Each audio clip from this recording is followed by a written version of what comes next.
ఈ యొక్క సృష్టి పైన పూర్తి స్థాయిలో అధర్మం పెరిగినప్పుడు, అన్యాయం విపరీతంగా పెరిగినప్పుడు, న్యాయం నశించినప్పుడు నా యొక్క అవతారం తప్పదు అనుకుని చెప్పిన కల్కి భగవాన్ కలికాలంలో ఒక అవతారం ఎత్తాడని ఏ విధంగా అయితే ఉందో, ఈరోజు తెలంగాణ రాష్ట్రంలో కాయ కష్టం చేసుకున్న ప్రతి ఒక్క మధ్యతరగతి రైతు కుటుంబాలు ఆగమవుతూ ఉంటే, రైతులను చనిపోతూ ఉంటే, నిన్న ఒక 6 ఎకరాల మొక్కజొన్న మొత్తం కాలిపోతే అందులో నుంచి ఆ మంటల్లో కూడా ఓ దూడ కూడా కాలిపోయి వస్తున్న దృశ్యాలు చూస్తుంటే కన్నీళ్ళు ఆగడం లేదు.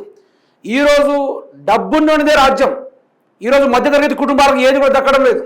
కానీ మన రేవంత్ రెడ్డి పోతుండు, జాడ లేకుండా పోయిండు. తెలంగాణ రాష్ట్ర ప్రజల కోసం ఓటేసి గెలిపించిన నాయకుడు ఎటు దాక్కున్నాడు? ప్రజల కోసం ఎందుకు బయటకు వస్తలేడు? ప్రజా దర్బార్లో ఎందుకు వస్తలేడు?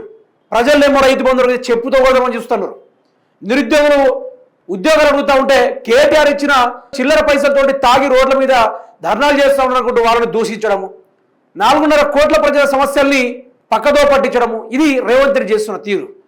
ఇవన్నీ జరిగే టైంలో, కన్నీళ్ళే మిగిలిన టైంలో, కన్నీళ్ళే దిగముకుంటూ ఇంకో 2 సంవత్సరాలే ఉన్నాయి కదా, రాబోయే రోజుల్లో మా నాయకుడు వస్తాడు అనుకొని చెప్పి ఏ విధంగా అయితే రాష్ట్ర ప్రజలందరూ ఏకమై ఉన్నారో, ఒక్కసారి ఆయన రాక కోసం బయటికి వస్తే చాలు, ఆయనకు ఓటేసి అయినా చచ్చిపోతాం. ఆయనకు ఒక్కసారి ఓటేసి కండ్లాగా సీఎం అయ్యిండు మా నాయకుడు అని చేసి చూసి చనిపోతామనే అభిమానులు ఇప్పటికి కూడా ఉన్నారు. అటువంటి కేసీఆర్ గారు రైతుల కోసం వరంగల్ వేదికగా, వరంగల్ గడ్డ పైన ఆయన ఏ గడ్డ మీద ఓటమి ఎరిగిర్రో, ఏ గడ్డ మీద ఆయనకు ప్రజలు ఫామ్ హౌస్ పంపే కార్యక్రమాలు చేసిర్రో, ఈరోజు అదే గడ్డ మీద బీఆర్ఎస్ జెండా పాతడానికి, రైతులకు అండగా ఉండడానికి, రైతు బంధు ఎట్లా ఇయ్యారో నేను ఇచ్చేలా చేయిస్తా అని చెప్పి కేసీఆర్ గారు ఓ భారీ బహిరంగ వరంగల్ గడ్డ సాక్షిగా కేడీసీ కాలేజ్ గ్రౌండ్ లో కేసీఆర్ గారి యొక్క భారీ బహిరంగ సభ పెడుతున్నారు. ఎవరి కోసం? కబ్జాల కోసం కాదు. ఇప్పటికీ రేవంత్ రెడ్డి సర్కార్ 22 క్యాబినెట్ మీటింగ్లు పెట్టింది. రాష్ట్ర ప్రజల కోసం, ఉద్యోగస్తుల కోసం, 4.5 కోట్ల ప్రజల కోసం మాట్లాడాల. ఓన్లీ ఎక్కడ భూములు ఖాళీగా ఉన్నాయి, ఎక్కడ దోచుకుందాం, ఎట్లా వాడా వంచుకుందాం, రాహుల్ గాంధీకి ఎంత పంపిద్దాం, మనం ఎంత వంచుకుందాం అనే క్యాబినెట్ మీటింగ్లు మనం చూసాం తప్ప ప్రజల కోసం ఎక్కడ కూడా ఏ క్యాబినెట్ మీటింగ్ పెట్టినట్టు ఇక్కడ చరిత్ర లేదు. గత 2.5 సంవత్సరాలు, దగ్గరగా 3 సంవత్సరాలు కాబోతా ఉంది. ఈ రోజు రేవంత్ రెడ్డి చేసింది ఏంది? నేను చేశాను అని చూపెట్టుకోవడానికి రేవంత్ రెడ్డి దగ్గర ఏమైనా ఉందా? ఈ రోజు రోడ్ల పరిస్థితి చూసుకోండి. రోడ్లు వేస్తామని చెప్పి రోడ్ల మొత్తం తవ్వేసి కంకర్ రాడ్లు, మొత్తం రోడ్లంతా కంకర్ రాళ్ళు. ఈ రోజు ఒక్కొక్క ఎమ్మెల్యేల ఫామ్ హౌస్ పోవడానికి అటు రాస్తా, అటు హెవీ ట్రాన్స్పోర్టింగ్ లేకున్నా కూడా ఆ ఫామ్ హౌస్కి వెళ్ళడానికి ఏమో రోడ్లు నియమించుకున్నారు. కానీ ఈ రోజు ట్రాన్స్పోర్ట్ సైడ్ ఉన్న ఏరియాలలో మాత్రం గ్రామాలు ఇబ్బంది పడుతూ ఉన్నాయి, తండాలు తల్లడిల్లిపోతున్నాయి. ఈ రోజు వాళ్ళ యొక్క ఊర్లకు వెళ్ళడానికి కూడా రోడ్లు కరెక్ట్ లేదు. కానీ వాళ్ళ ఇంటికి పోవడానికి మాత్రం నేషనల్ హైవేస్, వాళ్ళ ఇంటికి వెళ్ళడానికి మాత్రం మంచి రోడ్లను నియమించుకొని ఈ రోజు బంగ్లాలో కలకలాడుతూ ఉన్న కాంగ్రెస్ సర్కార్ని చూస్తూ ఉంటే సంపాదించుకోవడం తప్ప ప్రజల గురించి పట్టించుకోవడమే లేదు. ఇందులోనూ కేసీఆర్ గారు దేనికోసం సభ పెడుతున్నారంటే ఓన్లీ రైతాంగం కోసం కేసీఆర్ గారు సభ పెట్టేది రైతాంగం కోసం. ఈ రైతాంగం కోసం కేసీఆర్ గారు భారీ బహిరంగ సభను అయితే పెడుతున్నారు. దేనికోసం? ఈ రాష్ట్రంలో ఏ కాంగ్రెస్ పార్టీ రైతు బంధు పేరుతోటి, కాంగ్రెస్ పార్టీ తక్కువ రామాడలేదు, ఇదే రైతు బంధు తోటి 15,000 రూపాయలు ఇస్తా అని చెప్పిన సంవత్సరం పొడుగున కేసీఆర్ 2 దఫాలు బిచ్చమేసినట్టు 10,000 రూపాయలు ఇస్తే నేను 15,000 ఇస్తా అని చెప్పి రేవంత్ రెడ్డి మొత్తం కుదేసి 12,000 చేసేసి ఈ పార్టీకి రైతు బంధు మూడు సీజన్లు రైతు బంధు రాలే, అసలు కూడా రాలే. ఈ 3 సీజన్లు రైతు బంధు రాకపోవడం వల్ల ఏం నష్టమో తెలుసా? తెలంగాణ రాష్ట్ర పరికప్ట ఇన్కమ్ అనేది పడిపోయింది. ఈ యొక్క రైతాంగంతో తెలంగాణ రాష్ట్ర పరికప్ట ఇన్కమ్ ఏ విధంగా ఉంటుందో తెలుసా మిత్రులారా? ఇది గ్రాఫ్ అనుకోండి. ఈ యొక్క అగ్రికల్చర్, ఈ యొక్క రైతు బంధు సక్కగిస్తే గ్రాఫ్ ఈ విధంగా పెరుగుకుంటూ పోతుంది. ఇది పరికప్ట ఇన్కమ్ విషయంలో గ్రాఫ్ ఈ విధంగా పెరుగుకుంటూ పోతుంది. తెలంగాణ రాష్ట్రం ఇండియాలోనే టాప్ మోడల్లోనే నంబర్ 1 ఫస్ట్ ర్యాంక్లో ఉండేది. కానీ ఈరోజు ఇదే రైతు బంధు ఇవ్వకపోవడం వల్ల ఈరోజు రాష్ట్రంలో ఏమైంది? ఈ గ్రాఫ్ కూడా మీరే చూసుకోండి. గ్రాఫ్ గీ తీరుగా ఇలా ఉన్న గ్రాఫ్ ఇట్లా వచ్చేసింది. ఈ రేవంత్ రెడ్డి పరిపాలనలో గ్రాఫ్ ఇలా వచ్చేసింది. దీనివల్ల ఇండస్ట్రియల్ వ్యవస్థ నడవదు. దీనివల్ల ఈరోజు సాఫ్ట్వేర్ వ్యవస్థలు, ఏ వ్యవస్థలైనా బిల్డ్ అవ్వాలంటే రైతు రాజ్యం నడవాలి, రైతు చక్కగా నడవాలి. అది ఒక్కటి తెలిసిన వాడు కేసీఆర్ గారు మాత్రమే. అది తెలిసిన only KCR, only KCR the legend అంటారు అతన్ని. అతను ఇదే రైతుల కోసం కేసీఆర్ గారు కాళేశ్వరం కట్టిండు. ఎందుకు? అన్లిమిటెడ్ వాటర్ ఎట్లా?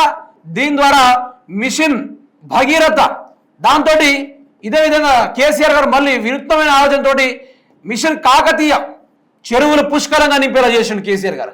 ఆ తర్వాత ఎలక్ట్రిసిటీ, కరెంటు మాత్రం ఎవరి ప్రపంచంలో ఇప్పటిదాకా ఎవరు కూడా ఇయ్యలే ఇటువంటి కరెంటు. 24 hours రికార్డు, ఇది ప్రపంచ దేశాల్లోనే రికార్డ్ అని చెప్పుకోవాలి.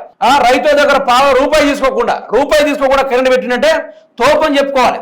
ఆ తర్వాత కేసీఆర్ గారు ఏం చేసిర్రు? రైతులకు ఇదొక రైతు బంధు పథకం, ఆ తర్వాత ఐకేపీ సెంటర్లు, ఆ తర్వాత వడ్ల కొనుగోలు విషయంలో గిట్టుబాటు రేట్స్. ఈ గిట్టుబాటు రేట్స్ లా కేసీఆర్ గారు ఈ విధంగా రైతులను ప్రోత్సాహం చేసి ఈరోజు రైతులు బాగుపడే విధంగా చేసిండు. కానీ ఈరోజు ఎన్ని చేస్తే వీటన్నిటినీ మోసం జరిగింది. కేసీఆర్ ఏం చేసిండు? కేసీఆర్ అప్పు చేసిండు అనుకుంటూ రేవంత్ రెడ్డి కాలయాపన చూస్తా ఉన్నాం. కేసీఆర్ గారు అప్పు చేస్తే 3,20,000 కోట్ల రూపాయలు అప్పు చేస్తే ఈ కింగ్డమ్, తెలంగాణ కింగ్డమ్ అనేది ఏర్పడింది. మరి రేవంత్ రెడ్డి గారు గత ఈ 2.5 సంవత్సరాల నుంచి చేసిన అప్పు ఎందుకు తెలుసా? 2,80,000 కోట్ల రూపాయలు ఆ రేవంత్ రెడ్డి గారు అప్పు చేసిర్రు. అప్పు చేసి ఏం మిగిలింది? ఇందులో ఏం చేసిండు? ఏ బొక్కలో నొక్కిండా పైసలు అంటే జాడపత్తి లేదు, దాని గురించి క్లారిటీనెస్ లేదు. ఈ రోజు కేబినెట్ మీటింగ్ లో చర్చించుకున్న విషయాలు కూడా లేదు. ఎన్నిసార్లు కేబినెట్ మీటింగ్ పెట్టిరబ్బా వీళ్ళు? కేబినెట్ మీటింగ్లు ఈ కేబినెట్ 22 సార్లు పెట్టిర్రు. దేనికోసం పెట్టిర్రు? దీనివల్ల రైతు బంధు వచ్చిందా, లేకుంటే ఈ యొక్క 6 గ్యారంటీలు ఏదైనా వచ్చిందా మిత్రులారా? 6 గ్యారంటీస్ ఏదైనా ఈ టైంలో 6 గ్యారంటీస్ ఏమైనా వచ్చినాయా? 6 గ్యారంటీలు రాలే. ఈ యొక్క 420 హామీలు, దీని గురించి కూడా రేవంత్ రెడ్డి ఇప్పటిదాకా మాట్లాడలే. అక్కడ దాకా ఎందుకు? పంట నష్టం, మొంతా తుఫాన్ వచ్చింది. ఏం తుఫాన్ అది? మొంతా తుఫాన్ వచ్చింది. మొంతా తుఫాన్ వస్తే రేవంత్ రెడ్డి పంట పరిహార నష్టం కింద ఒక ఎకరాకు ఎంత అట్లీస్ట్ ఒక 5,000 రూపాయలు ఇక చెల్లించాలి. గతంలో కేసీఆర్ గారు చెల్లించారు. ఎకరానికి 5,000 చొప్పున పంట నష్టపోయిన ప్రతి ఒక్కరికి 5,000 నుంచి 10,000 రూపాయల వరకు పంట పరిహార నష్టం కింద డబ్బులు ఇవ్వడం కూడా జరిగింది. ఈ రోజు ప్రభుత్వం ఒక పంట పరిహార నష్టం ఇవ్వలేదు, ఒక 420 హామీలు ఇవ్వలేదు, 6 గ్యారెంటీలు లేదు. మరి ఏం చేస్తున్నాడు? ఏమైనా మాట్లాడితే నాకు కొంచెం టైం కావాలి. దేనికోసం టైం కావాలి? తెలంగాణ రాష్ట్రంలో ఉన్న భూములు దోచుకోవడానిక? దేనికోసం టైం కావాలి? ఒక్క క్లారిటీ చెప్తే సరిపోతుంది రేవంత్ రెడ్డి, వేరే ముచ్చడే వద్దు. దేనికోసం, ఏం దోచుకుందామని మీరు ఒక్కడే గమనించాలి. రేవంత్ రెడ్డి అధికారంలో వచ్చేలాగానే ఏం చేసాడు తెలుసా? ఈ యొక్క ఫార్మా కంపెనీ అనే ఒకటి రేవంత్ రెడ్డి గారు చేసి తన సొంత కొడంగల్ నియోజకవర్గంలో 3,000 ఎకరాలకు టార్గెట్ పెట్టిండు ముఖ్యమంత్రి రేవంత్ రెడ్డి గారు. ఆ తర్వాత HCU ఆ యొక్క కాలేజ్ యూనివర్సిటీ ల్యాండ్ ఏం చేసిండు? 400 ఎకరాలను ఏం చేశాడు ముఖ్యమంత్రి రేవంత్ రెడ్డి గారు? దాన్ని కుదోబెట్టి 10,000 కోట్ల రూపాయలు ఒక బ్యాంకు నుంచి తీసుకున్నారు. మరి తీసుకున్న ఈ పైసలు ఏం చేసిండు? ఇట్లా బ్యాంక్ తీసుకుంటలేదో సార్ గారు ఎటు పోయారు? దావోస్కు పోయి మరి ఆ డబ్బులు ఏం చేసిండు కూడా ఇప్పటిదాకా క్లారిటీ రాలా. దీని మీద అసలు ఎవరు కూడా ఇంట్రాగేషన్ పెట్టలేదు, ఏది కూడా జరగలేదు. ఈ ల్యాండ్ని మొత్తం అడవుని మొత్తం ధ్వంసం చేసిన విషయాలు కూడా మనం చూసింది. ఇక రేవంత్ రెడ్డి హైడ్రా పేరుతోటి, మీకు హైడ్రా అంటే జస్ట్ ఇండ్లు కూర్చొని చూసుకున్నారు మీరు. హైడ్రా విషయంలో రేవంత్ రెడ్డి దగ్గర 1000 ఎకరాలకు పైగా భూమిని సేకరించి రియల్ ఎస్టేట్ వెంచర్లు చేసుకొని అమ్ముకున్నట్టుగా కొంత సమాచారం ఉంది. మరి గా డబ్బులు ఏం చేస్తా ఉన్నాడు? ఈ తర్వాత ప్రభుత్వ గౌట్ ఇండస్ట్రియల్ ల్యాండ్స్ ని రేవంత్ రెడ్డి గారు ఏం చేసిర్రు? దగ్గర 9,300 ఎకరాల భూముల్ని అక్షరాల 5 లక్షల కోట్ల రూపాయలకు ఈ భూముల్ని అమ్ముకుందామని చూసిండు. ఏం చేసిండు అడుగుతున్నా? ఇంకా దేనికోసం కావాలని టైము? ఇంకో 10 ఏళ్ళు నాకు అధికారం ఇవ్వండి, నేను సీఎం అయి ఇంకా పరిపాలన చేస్తా అంటే ఇంకెంత టైం ఇవ్వాలి? దేనికోసం టైం ఇవ్వాలి? ఏ లెక్కన టైం ఇవ్వాలి? ఎందుకని టైం ఇవ్వాలి? ఇప్పుడు నేను చదువుకుంటున్నా, అది కొత్త సంసారం అంటున్నారు రేవంత్ రెడ్డి. మనమేనా ఇప్పుడే తెలంగాణ ఏర్పడింది ఆంధ్ర నుంచి? ఇప్పుడైతే ఏర్పడలే కదా. మరి ఎప్పుడు ఏర్పడింది తెలంగాణ? ఆనాడే 2014 టైంలో తెలంగాణ ఏర్పడితే 70,000 కోట్ల రూపాయలతోటి అప్పు ఇచ్చిపోతే కేసీఆర్ గారు ఒక మాటలు మాట్లాడకుండా, ఒకరిని కూడా అప్పు చేసిపోయారని ఒక మాట చెప్పకుండా ఆయన ఎక్కడ కష్టపడ్డాడో, ఆయన ఎక్కడి నుంచి డబ్బులు తెచ్చిండో పరికప్ట ఇన్కమ్ను పెంచి భారతదేశంలో నెంబర్ 1 చేసి అందరి కళ్ళు తెలంగాణ వైపు తిరిగి చూసేటట్టుగా కేసీఆర్ గారు, హరీష్ రావు గారు, కేటీఆర్ గారు తమదైన వంతు వాళ్ళు ప్రయత్నం చేసి వాళ్ళు తెలంగాణని తీర్చిదిద్దారు. అంధకారంలో ఉన్న తెలంగాణని అద్భుత దీపాలు కోటి కాంతులతోటి వెలిగేటట్టుగా తెలంగాణ తీర్చిదిద్దితే ఈరోజు రేవంత్ రెడ్డి మాట్లాడే ముచ్చట కేసీఆర్ అప్పు చేసిండట. ఎలా అప్పు చేసిండు? ఈరోజు ఆర్బీఐ చెప్పింది ఏంది, కాగ్ రిపోర్ట్ చెప్పింది ఏంది, కేసీఆర్ 3 లక్షలు మించి అప్పే చేయలేదు, చేసిన అప్పులను ఆయన ప్రాజెక్టులే కట్టింది తప్ప ఎక్కడ కూడా చేయలేదు పలుసార్లు చెప్తా ఉంది. అందుకనే రేవంత్ రెడ్డికి టైం ఇచ్చేది లేదు. మేము 2.5 ఏళ్ళ టైం ఇచ్చినాం, చక్కగా పరిపాలించుకోకుండా భూములు దోచుకున్నాడు, దాచుకుని వాటాలు పంచుకుని తప్ప వేరే ముచ్చట లేదనుకుంటూ కేసీఆర్ గారు వరంగల్లోని బ్రహ్మాండమైన ఒక సభను ఏర్పాటు చేయబోతున్నారు. ఆయన ఈరోజు ప్రజల ఆపదలో ఉంటే రైతు బంధు ఎట్లా ఇయ్యారో మెడలు వంచి వంగబెట్టి తన్నుతాం, రైతు బంధు ఇచ్చేలా చేస్తామని చెప్పి కేసీఆర్ గారు సభ పెడతా ఉన్నారు. మరి రేవంత్ రెడ్డికి ఏమైందని అడుగుతున్నారు ప్రజలు కూడా. ఏమైంది? రేవంత్ రెడ్డి గారు కూడా ఈరోజు ఇస్తాన్న రైతు బంధు ఎండిపోయింది. 100 రోజులు అన్నారు కదా, 100 రోజుల్లో అన్ని గ్యారెంటీలు అమలు చేస్తా అని చెప్పిన ఇదే రేవంత్ రెడ్డి ఈరోజు దగ్గర 2.5 సంవత్సరాలు గడిచిపోతున్నా కూడా గ్యారెంటీ లేదు, హామీ లేదు.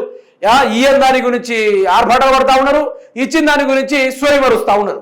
అందుకనే రణరంగంలో కేసీఆర్ దిగుతా ఉన్నాడు. దెబ్బ మీద దెబ్బ కొడతాం, బీఆర్ఎస్ పార్టీ బలమేందో చూపెడతాం, కాంగ్రెస్ యొక్క పనిని ఖతం చేద్దాం, ఇక క్లీన్ స్వీప్ చేయడమే నా లక్ష్యం అనుకుంటూ కేసీఆర్ గారు కంకణం కట్టుకున్నారు. అందులోనూ ఈ రేవంత్ రెడ్డి చేస్తున్న అరాచకాన్ని బట్టి ఎక్కడ కూడా అడుగడుగున వదిలే ప్రసక్తే లేదనుకుంటూ కేటీఆర్ కూడా పలు సభల మీద సవాల్ విసిరిన పరిస్థితి కూడా మనం చూసాం. ఈ లెక్కన రేవంత్ రెడ్డి పని అయిపోయినట్టే అన్నట్టు క్లారిటీ కనబడుతూ ఉంది.